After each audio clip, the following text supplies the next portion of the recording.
Okay, so this is officially day 7 of my recovery. This is a little bit of a life update.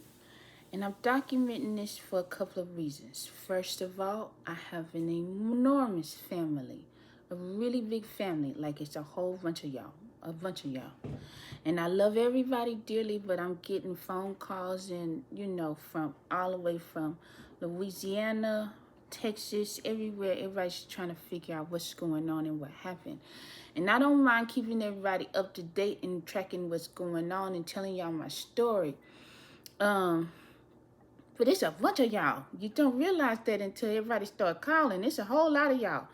And so not saying that I've been receiving like a lot of phone calls, but the phone calls, the text messages, and then you got your friends that's, here all the time and you keeping them updated and you're talking to everybody. And so yesterday was my first day back to work. So today I'm second day back to work. I just want to keep my family and my friends updated on what's going on with me while also giving myself a way to keep track of my recovery process. So here we are, backstory. So boom. Y'all hear that? Boom. I was recently hospitalized after I started experiencing facial twitching and swelling and paralysis tingling and weakness on my left side. After MRI, CT, echocardiogram, and several evaluations, I was diagnosed with Bell's palsy. My doctor also documented that I had experienced symptoms consistent with a TIA. And so I've been dealing with some ongoing weakness and tingling in my left leg, on my left side, particularly my left leg. But we're here. This is what my face looks like at day 7. This is what my smile looks like. This is what my eye looks like. It cannot blink, so I will be blinking it every now and then. My eye cannot blink at this point. I would show you my walk, but I got a little gimp with a little walk. It's so funny because my coworker said, "Why you look like you're stumbling? What's going on?" And I had to explain what happened to my coworker, and I told him carry my bag to my car. And so I'll show you once I get this video vlogging and everything down a little bit and make it all fancy, I can show you where my what my walk looks like along with some before and after pictures. I don't have it down, so you're going to get this raw video. Right now, I'm taking my medication as prescribed by the doctors, following the doctor's orders. I am at work. I will be going through a lot of different types of therapy, physical therapy, occupational therapy. I do have a consistent therapist for cognitive behavior. Not that it's something mentally wrong with me, but just to make sure that I stay on the up and up, okay? I also may have to have a speech therapist too. We're not sure about that just yet.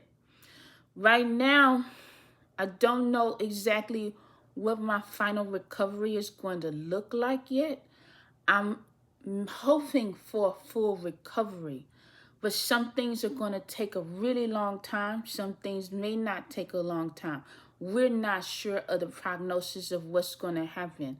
Bell's palsy is not something that's permanent, but there's some little points here and there that will be a little permanent, and it'll go away. But as a person that had it, they know what their face looked like and felt like before, and they know what happened after and stuff like that from people that have talked to that have had it before. So right now I'm okay with not knowing if it's a full recovery or what, but I can't say my spirit is here. Spirit, my spirit, well, whatever. My spirit is still here. My mind is still here. My spirit and my soul is still here. I can still talk noise with the rest of them. My face is a little crooked. My brother and I said I look like Two-Face. Kind of sound like Harvey Dent too.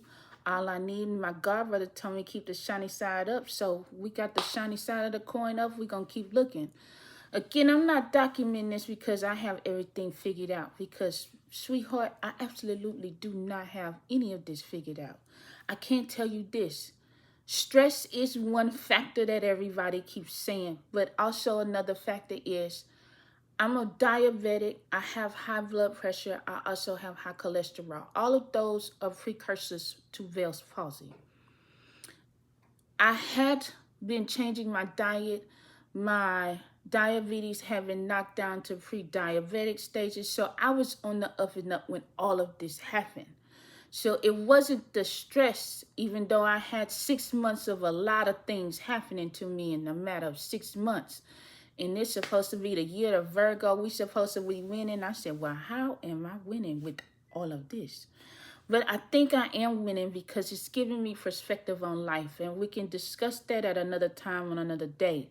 But I want to let y'all know that I'm good. I'm happy. I'm blessed. Things could have been worse if I had not been working out like I was working out. If I had not been eating better like I have been eating better, things could have been a whole lot worse. So I'm blessed. And then I'm also blessed because I was able to go into the hospital and stay for a matter of 24 hours and get out and still make my hair appointment. If you know anything about my hairstylist, my loctician, you better book a year in advance and stay on that schedule. I was so blessed that she put me back on the schedule, looked out for me, and said, yes, come get your hair done.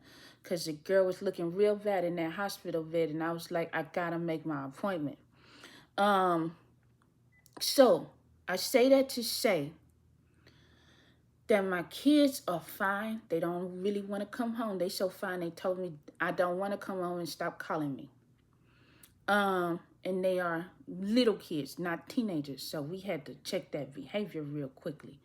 I don't have dates on anything. Clearly they are having their best lives, my kids. They are happy, they are safe, they are loved. A lot of my family has stepped in. Thank God I have a big family because they have stepped in and said, I'm going to take them this week, I'm going to take them next week, I'm going to take them this day, that day, so on and so forth. Which works out perfectly because if you know me, I do not ask for a lot of help. So you got to say, Felicia, I'm coming to get your kids on this day. Tell me where they need to go, and this is what I have planned for them. And I will let you go and do whatever you need to do. Now, hear me when I say this. This season is teaching me that taking care of my children also means taking care of me, their mother. So this is what day 7 looks like. My babies are good. I'm taking my medicine. I am resting. I am working on my physical, mental, and spiritual health. I'm giving my body time to take care of itself, to follow the treatment plan, get the support it needs to recover. I don't know what the end of this story is going to look like yet. I have no idea, but I'm documenting this right now so that I can look back and see how far I have come. Some people are going to look at this and you're going to cry because it's just going to hurt you. And it's okay. That lets me know that I have a special place in your heart. So you keep praying for me. You keep praying for my family.